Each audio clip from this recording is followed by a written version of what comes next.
పల్లె బస్సు మొహం చాటేసింది. గ్రామీణ ప్రాంతాల్లో ప్రజా రవాణాకు కీలకమైన పల్లె వెలుగు బస్సు ఆగిపోయింది. 1-2 కాదు, వేల ఊళ్లకు బస్సులు సరిగా నడవడం లేదు. ప్రధాన మార్గాల్లోని ఊర్లు, కొన్ని ముఖ్యమైన మండల కేంద్రాలు, గ్రామాలకు మాత్రమే బస్సులు తిరుగుతున్నాయి. చిన్న గ్రామాలు, ప్రధాన రోడ్లకు దూరంగా ఉన్న ఊళ్లు, మారుమూల పల్లెలకు కొద్ది నెలలుగా బస్సులు రావడం లేదు. దగ్గరలోని పట్టణానికి వెళ్లాలన్నా, ఇతర ఊళ్లకు పోవాలన్నా ఆటోలు, జీపులే దిగవుతున్నాయి. క్రమంగా ఆ ఊళ్లకు ప్రజా రవాణాకు పూర్తిగా దూరమవుతున్న పరిస్థితి నెలకొంది.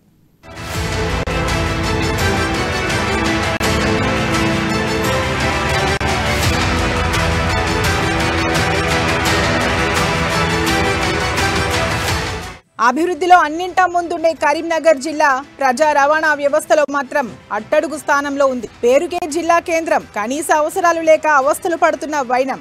జిల్లాలోని అన్ని మండలాలకు సైతం ఆర్టీసీ బస్సు సౌకర్యాలు ఉన్నాయి. కానీ మండలాల నుంచి గ్రామాలకు మాత్రం ఒక్క బస్సు కూడా నడవని పరిస్థితి నెలకొంది. అయినా పాలకులకు, అధికారులకు పట్టదు. దీంతో వందలాది మంది ఉద్యోగులు, విద్యార్థుల అవస్థలు వర్ణనాతీతం.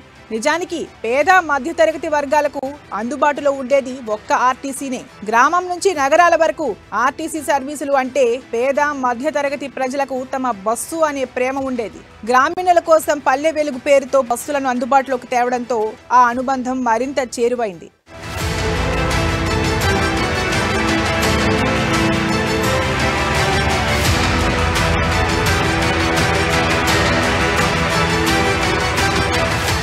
అయితే కరోనాకు ముందు కరీంనగర్లో చాలా గ్రామాలకు బస్సు సౌకర్యం ఉండేది. కోవిడ్ కారణంగా అనేక గ్రామాలకు నిలిపివేశారు. ప్రయాణికులు ప్రైవేట్ వాహనాలను ఆశ్రయించాల్సిన పరిస్థితి నెలకొంది. దీంతో ప్రజలు, విద్యార్థులు తీవ్ర ఇబ్బందులు పడుతున్నారు. కరీంనగర్ రీజియన్ పరిధిలో బస్సులు నడవని గ్రామాలు అనేకం ఉన్నాయి. కోవిడ్ ముందు వరకు పల్లెలకు నడిచిన బస్సులు ఇప్పుడు రావడం లేదు. ముఖ్యంగా చదువుకోవడానికి పట్టణాలకు వెళ్లే విద్యార్థులు నడిచి వెళ్లే పరిస్థితి నెలకొంది. గ్రామాల నుంచి పట్టణంకు, పాఠశాల, కళాశాలలకు వెళ్లే విద్యార్థులు ఆటోలను, ప్రైవేట్ వాహనాలను ఆశ్రయిస్తున్నారు. ఆటోలు అడిగినంత చెల్లిస్తున్నారు. అయినా కూడా ఫలితం లేదు. ఆటో నిండితేనే కదిలే పరిస్థితి ఉండటంతో డబ్బులతో పాటు సమయం వృధా అవుతోంది. కరీంనగర్లో ఆటో డ్రైవర్లు ఇష్టరాజ్యంగా నడుపుతున్నారు. ఎందుకంటే కొన్ని చోట్ల మేము చూస్తున్నాము, రోడ్డు మీద ప్రజలను ఇబ్బంది చాలా జరుగుతుంది. మార్కెట్ ఏరియా కానీ, హాస్పిటల్ ఏరియాలో కానీ ఆటోలు రోడ్డు మీద ఇష్టం అన్నట్టు పెట్టి ఆటో వాళ్ళు ప్రజలను, పేషెంట్లను చాలా ఇబ్బందికి గురి చేస్తారు. కరోనా కాలంలో కొన్ని ఊర్ల చోట్ల బస్సులు నడిపే వాళ్ళు, కానీ ఈ సమయంలో అక్కడ బస్సులు నడచలేదు. కానీ ఆ ఏరియాకు మాత్రం ఆటోలు నడుస్తున్నాయి. ఆటోలో కూడా ఇష్టరాజ్యంగా ఆటో డ్రైవర్లు 12 మంది, 13 మందిని ఎక్కించుకొని పోతున్నారు. అది చాలా ప్రమాదకరం. దయచేసి కరీంనగర్ సిపి గారు, కరీంనగర్ ఆర్టీఓ గారు దీనిపై మీరు దృష్టి పెట్టి చర్యలు తీసుకోవాలి. అలాగే మహిళలు ఆటోలో కూర్చోవాలంటే చాలా భయగురందవుతారు. ఎందుకంటే వాళ్ళు ఆటో డ్రైవర్లు కానీ కొందరు మంచోళ్ళు ఉన్నారు, కొందరు దుండగలు ఘోరంగా తయారవుతారు. చిన్న చిన్న వయసు వాళ్ళు పొరగాళ్ళు ఉన్నారు, ఆటో నడుపుతారు. వాళ్ళకు డ్రైవింగ్ లైసెన్స్ లేదు.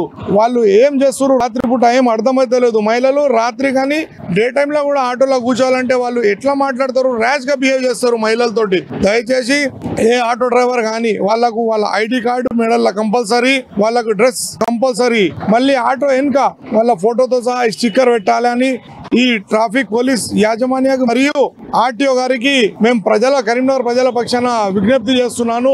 నేను కూడా ఆటోలో ఎన్నో చోట్ల తిరిగిన, కానీ వాళ్ళ బిహేవియర్ చూస్తే నేనే షాక్ అవుతున్నా. ఏంది కస్టమర్ తోటి ఏం మాట్లాడుతున్నారు వీళ్ళని.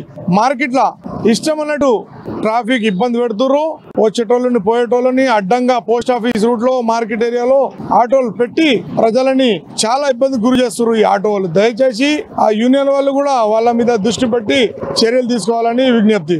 మరోవైపు ప్రైవేటు వాహనాల్లో పరిమితికి మించి తీసుకెళ్తున్నారు. కరీంనగర్ పట్టణం విస్తరించింది. శివారు ప్రాంతాలను నగరపాలక సంస్థలో విలీనం చేశారు. విద్య, ఉద్యోగం, ఉపాధి నిమిత్తం వచ్చేవారు చాలానే ఉంటారు. గతంలో సిటీ బస్సు కొన్ని రోజులు నడిపి నిలిపివేశారు.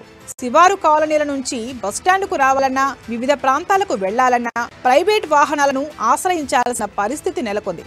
కరీంనగర్లో ఒకటో ఠాణా వద్ద వివిధ గ్రామాలకు వెళ్లేవారు ఆటోల కోసం ఎదురు చూస్తూ కనిపిస్తుంటారు. బస్సు సౌకర్యం కల్పించాలని అధికారులకు వినతి పత్రాలు ఇచ్చినా, ఆందోళనలు చేసినా ఆర్టీసీ అధికారుల్లో మాత్రం ఎలాంటి చలనం లేదు. కోవిడ్ కారణంగా అప్పట్లో బస్సులు నిలిపివేయగా నేటికి అనేక గ్రామాలకు పునరుద్ధరించడం లేదు. సరైన రోడ్డు సౌకర్యం లేకపోవడం, బస్సుల్లో ప్రయాణికులు లేక ఆదాయం రాకపోవడం కూడా కారణాలే.